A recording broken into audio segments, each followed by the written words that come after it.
Welcome back to the GSL. We just had an awesome upset. A well-deserved duo there for Jockey. Shut up, bro. Hang tight.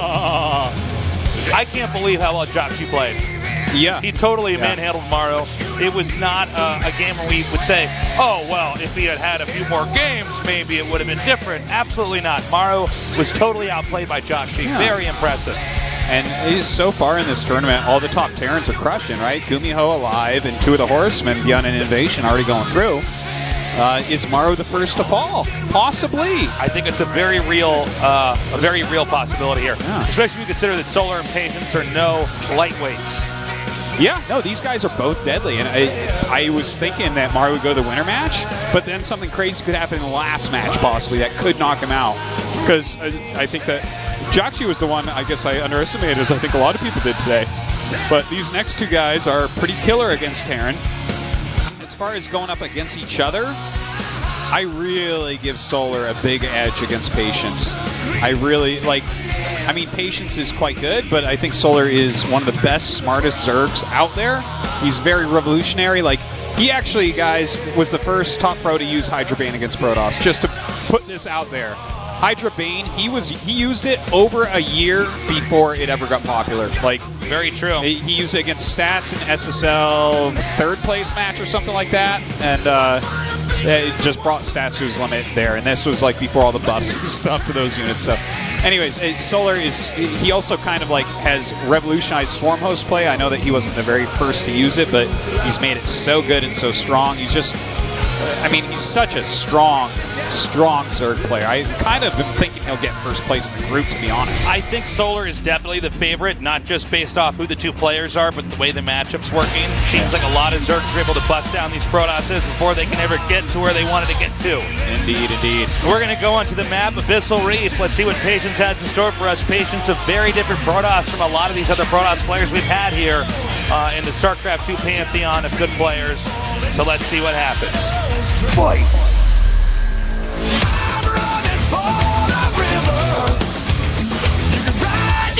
You could tell them that you tried, but there ain't no going back. They'll never catch me.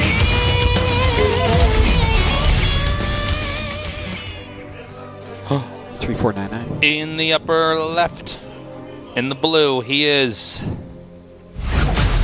Splice Solar.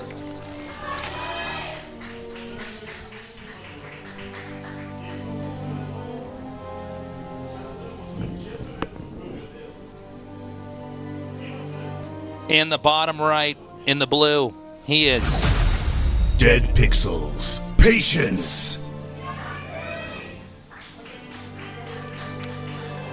Okay. Let's see how this goes down. Abyssal Reef, definitely one of the better maps for Protoss vs. Zerg. Definitely really easy to get 4 bases and hold them. Even against Hydra Bane, this is one of the... there's not a lot of angles. You have a little tiny ramp up in your natural. A lot of people just wall that off completely. Or, I mean, even if they don't, force fields can own that area. And then, everything's just kind of tight. So while, Hydra Bane can be deadly, the splash damage is really strong here. We have the probe headed up now to see what exactly Zerg's up to. I am curious to see what Patience is going to try to do against a player like Solar, because Solar, I feel, is definitely one of the Zergs that's ahead of the curve. Yeah. Both Solar and Sue. Yeah, and I would say that they're very different Zergs as well. Very different, yes. Well, I would say Dark, but really he's just kind of his own style. I think Solar is... I don't know. It's hard to explain exactly these guys, but Dark is super brainy. He's kind of aggressive, but very good late game and very good in scrappy situations. Then you have I feel like Solar brings the most new stuff to Zerg out of anyone. Bjol is the purely mechanical guy, and then Sue is somewhere in between all these other guys. He's which is probably why he's the one that keeps getting to finals. Well, there's a little bit of ambiguity as far as what Sue's going to do. He's had a few strats he's used repeatedly, but overall, you can see that he's just somebody who has the skill set. Well, all the skill sets pretty much mastered. He's like a mage and a warrior and a thief. Yeah, he's something and a priest. That. We call that a red warlock. Mage. A red mage. Yeah. No. He's a red mage. Red mage is just they don't have Warriors stats. No, they don't, and that's why he doesn't have any championships. Oh, that's true. So, Overlord now backing off over here. And this was a command center first, or Nexus first, I Yes, guess. it was definitely a command center first. Yeah. And I'm surprised you didn't go Reapers this time. It's really weird. Yeah. You'd think he'd go 3 racks Reaper here after his command center first. Yeah, exactly. Instead, he's making a mothership. That's He definitely wants his own to. building. He definitely wants to kill that off. Yeah. And it's this, like, I don't know. The Mothership Core waiting for these Zerglings. A lot of times, if you go Mothership Core and Stalker early, you go hunt that Overlord that's kind of sitting over the peak. Maybe we'll see him do that in a moment. But great scout here by Solar to see the Twilight Council. Definitely very important to know that that's on the way. Okay, the Stalker's coming up now. Looks like he should be able to get both these Lings, no problem. And that's the end of that. By the way, Patience has started and canceled a few units here and there, which is kind of interesting. Oh, I didn't catch that, actually. Yeah, like he started a Zealot early on, saw that there wasn't a cheese coming, so canceled. So this is a very mapped out build by Patience so far, I think. But going into Glaives and 4 gates, Glaives having a little bit of a comeback lately. A lot of people are going Glaives for pressure, hoping to force a Roach Warren or something like that, and getting into Storm when they need it a little bit later. Okay. We have the gates coming down now. There's a chance that Patience is going to try to come in here and lean on some pressure. Although he may try to get a read up here and see that Solar might not be worthwhile for him to try to come in there and do that much more damage. In which case, he'll just take a third. And already 4 drones killed, lost mining time, plus some buildings having to be made. Oh, he might even get 5th. Oh my God. That was like... That paid for itself, that's for sure. That was so good. Like, if you get 5 drones with your first couple of depths that go across the map. First 2, man. Jeez, that is like really quality stuff right there, even before his Glaives are done. Now the Baneling's Nest is almost done, so you might want to be careful if he tries to come in here again with these Adepts. And we have Link set up for a drop. I don't know if he's going to drop right away or if he tries to hide it for when the Adepts might come out. A lot of times, no matter how good the Adept play is, the Lings kill way more probes than the Adepts kill drones, and it's 10 times easier. Oh, that's a very well-placed pylon, though. Look at that. If he notices... A little bit late on that. Yep. Solar on top of things as well, moving the Overlord out with half the Lings still left in it. And he had just done a Warp-In, so no Warp-In round ready quite yet. That single Stalker going to fall down before anything can get there to help it. But the Adepts are coming in now.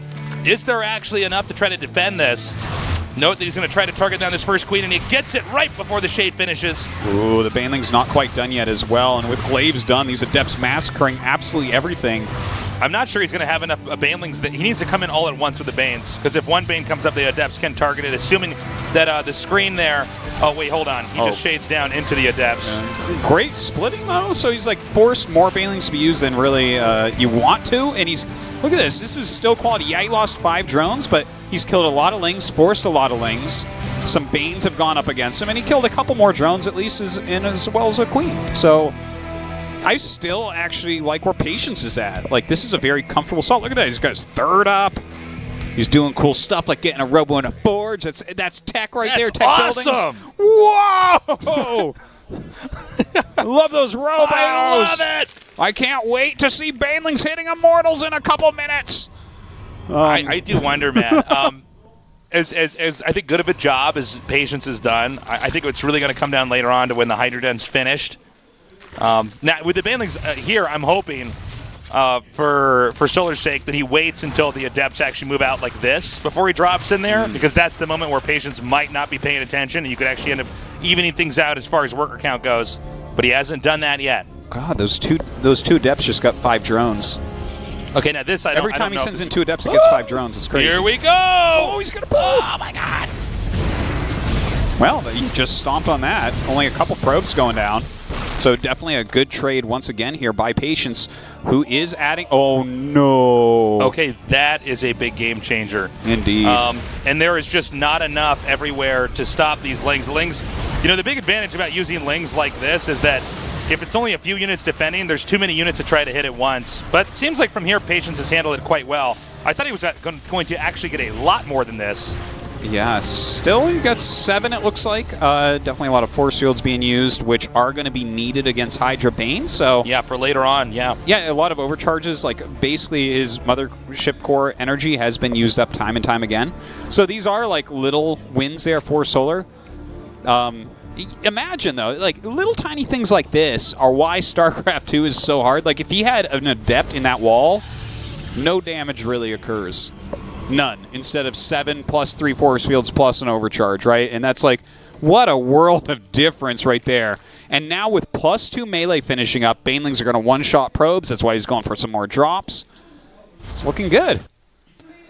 Okay, War Prism coming up now. This is a mistake if he goes any further! Wow, that dies fast with Hydras. Jeez, Patience had some good early game stuff going on, man, but now looking at this, like, Solar has done a great job of catching back up in a lot of ways, and now, like, +2 melee, Bane speed, Hydra speed, plenty of drop lords, getting all of his tech behind this, so he'll poke in here. He shouldn't be able to break Patience as long as Patience's micro is good, but this is the moment in the game where Zerg really gets to have a lot of opportunities to punish the Protoss. yeah. Protoss basically has to fend off the next few waves of attacks. Now, there's enough force fields, and the map is abyssal, so you can completely deny entry. And actually, you know what? He took out all those Banelings, and now he's getting really good splitting here on the Hydras. That is nice. So far, so good, I'd say. Oh, Patience is doing such a good job. Yeah. I'm starting to talk like a grandma. I'm like, oh, Patience is such a good boy. Look at this. A lot of drops all over the place, too. This is some of the scariest stuff to try to keep an eye on your main army while you're pressuring in things and also stop all these Baneling drops that have been set up. There are so many sentries that army, by the way, that if Banes get dropped on that, it's going to be the most brutal thing we've ever seen. Oh my God! I thought you said he was doing a good job. And Yeah, then one anymore. drop is missed, and bam, 19 down. Well, hold up, though. Let's see how this push does, because I think he can get the hatchery Yeah. no matter what. That's actually pretty big. Keeping him on 3 bases. Don't forget, Patience has 4 bases. Well, Even if he lost honestly, 19 probes, he's still got 50. I think the game plan, if Patience doesn't push forward and win the game, is to just keep Zerg on 3 bases and you can still win. Yeah. Definitely agree with you there. Oh. Ooh, we need more force fields. Ooh, he definitely... Overlord's coming in. Oh, good denial. Good denial. He just got that Overlord. Ooh, some of the Banelings do hit. Definitely a few missed force fields, but overall he dealt with that well enough, and he still has really the majority of his sentries left over here. Okay, he's coming in again. Really good force fields. Look at how many force fields he's making. Okay, this is really cool to see. This is some fresh stuff. Like, people have been using more and more force fields against Hydra Bane recently, but this is like, Patience is going old school here, just Blink Stalker Sentry. And seems like we've gone full circle here in Tech Fad. Yeah, no, you're completely right about that. And, I mean, this is a good map for it as well. As we were talking about before, it's just so tight. But now that the force fields are falling off, right, he doesn't have many left. He loses every sentry. Is he going to be able to actually break through here? I think this game's actually over. I think if he has the right unit comp with the next warp in, I think he's okay. It's kind of weird that the Stalkers are actually on top of the drones. Yeah. But I don't know if that's, that doesn't matter. Wow. GG. Dude, what is happening? There's been a lot. There's been nothing but upset so far. So far. But this was very well done by Patience, and this is a breath of fresh air seeing this style pop out again. Sentry Blink Stalker going up against Hydra Bane, because it's like everyone's just kind of been going up to Storm and trying to punish it in that way, but he got so many force fields that not only was he stopping Banes from hitting him, but he was trapping Banes, Hydra's Lings, everything, and just mowing them down. So cool stuff. Is mowing a word? Yeah, mowing absolutely. What does mowing mean? Is mowing what baby cats do? No, that would be meowing. No, that's mowing. Mow. Normal cats go meow, but baby cats go meow. I think mowing is real. Is mow? Pretty sure. I'm just curious. Historically, when you call me out on words, I'm always right, but like I don't pronounce them right necessarily. Maybe it's mowing them down. I think it's just mowing them down. He's mowing them down. He's mowing, yeah. I'm just curious. I thought you might have. I probably read that somewhere. Like I never talked to him as a child when I played StarCraft, so I don't know how words are said unless I say them. He's going for Archons. Yeah. We're going into game number 2. Solar vs. Patience has been nothing but upset so far. Let's see what happens in this next one. In the bottom right, in the blue, he is Dead Pixels. Patience.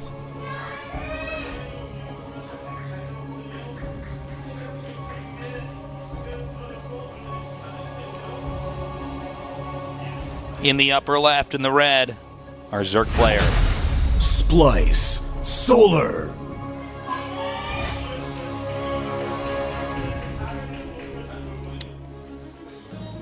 So, Ooh. Well, we'll see how Patience deals Solar, with this. you cad. I was wondering how long it would take for some pros to bust this out. Oh, we have a Russian fan here. Alex 007, one of their casters over there in Russia. Thank you for coming down, brother. Here's where Patience comes in and goes, oh, I forgot to make a hatchery. I guess I win this game. It's like, wow, Solar, you suck. I'll use all the prize money to buy a new top hat. Oh, from Hong Kong. Oh, excellent. Oh, we love Hong Kong. Yeah, that's a great city. One of my favorites. We've been there twice now? Or we've been there together once or twice? We went there together at least twice, yeah. Yeah, we did. That's right. At least a couple times. Yeah. We got a lot of love for Hong Kong. Yeah, Hong Kong is just a beautiful city. So much fun. It feels like on the drive into it from the airport, it feels more epic than anywhere else in the world. In the whole world. Like, when you're on the highway like, going in, you're like, whoa. okay, I think all the important things are happening here. yeah. I think even it has that vibe even a little bit more than New York does. I would say definitely much more even. Like it just because it's like stuff's on like little islands and stuff. And you're like, this is weird, and it's the future. We just keep building up. Yeah. And you go on the streets of Hong Kong, you'll see everything happening at once. Yeah, it's dad kind of like one of those alien there. cities. Yeah, my dad lives down there, so I go visit him from time to time, and I'll go outside his apartment and see a guy just running, holding a giant dog, running down the street. I'm like, this city's crazy. There's just so much stuff going on here. Carrying the dog? Yeah, just carrying the dog. Just a giant dog? There's just always crazy shit's going on every time on the street. Who would carry a dog? Dogs have legs. I don't know, but I mean, that's like, I'm like, okay, this is kind of cool. So should have gotten like a Maltese or something. Come on. So we have the gold base taken. Now, why does Zerg take this base even though it's far away? Because the exponential growth rate of how many minerals you're getting in your base is so good that a lot of times you can leverage that and punish the Protoss before they can really get on their feet. Yeah. But of course, you're far away from your other base, so Protoss can also exploit this by trying to bully you in the area where you're weaker. Yeah, and that's kind of like... That is one of the only ways that we've ever seen people try to battle against us. And in fact, gold bases are commonly one of the things that ruin maps the most often. Now, I'm not saying Odyssey is a ruined map in any regard. It's a fun map. We've had good games on it so far. How dare you say that about Odyssey, Artosis? Yeah, I know. How dare I'm a hater. How dare you subtly say that, Artosis? A lot of maps, you see the gold bases just kind of dictate what is viable on the map and what is not. Okay. Now... Now you sit here with your Oracle. Okay. Well, this is kind of weird looking. I feel like I'm watching two of my 12-year-old cousins play right now, trying to figure out what to do. I do want to mention, well, Solar is definitely outdoing Patience here with this drop. Like, he made all of the Oracle energy go away, and the Oracle was needed to reduce drones at the gold base. He was really good at thinking on his feet just there. That was actually a great way to completely milk the energy out of the Oracle without it really doing anything. Yeah. And the Lings don't really matter. You don't have to get probes here. Absolutely. Just the fact that the Oracle can't run in here, because even against a Spore, you can kill a few drones, and every drone you kill at a gold base is worth more. Even to make more drones and send them down, that's going to be annoying for the Zerg. So this was great by Solar, and I like just to put this out there, like for instance, Hero, who's playing tomorrow, and no regret will be in his group, so this will be interesting to see, has like figured out how to do this type of situation. He won't turn on the Oracle. He'll just follow the Lings with it. So if the Lings get really far from the Overlord, or there's a lot of Lings or something, he'll turn on, and it's banking energy all that time. Here we see Patience turn on, and Solar just loads back up, and it's like, wow, this was very wasteful. The Oracle did not really help there; it just slowed things. Okay, so we have mass gates coming down here now. It seems like Patience really wants to lean on his opponent, especially with the additional gates that are coming down here. Now, he's also getting a third Nexus. I don't believe that Zerg wants to rely on counterattacks, though. I might be wrong, but I feel like you really just want to try to eat up this big adet push that's coming for you and keep expanding. Well, in this situation, look at this. His gold minerals are all going to be gone soon and everything. Like, if Solar just plays a pure macro game from here, like just goes up to Bane Hydra, his economy has such a boost from this gold base, right? Yeah. Like, he's going to be on 4-base economy, not for too long because his gold's going to run out. But, like, that gold, like, financed everything. It really did. Everything is kind of normal timing for Patience, so I'm really liking his position here. Okay, the Adepts are now moving out. I don't think these Adepts can really do anything. Well, let's see. It depends on where he splits them up, right? Yeah, he's got to get into a good location. He can't let the Banelings optimize and connect with all the Adepts. Yeah. That's, of course, easier said than done. I think with this next wave, this should be the exact moment when the attack is triggered, right when Resonating Glaives is done.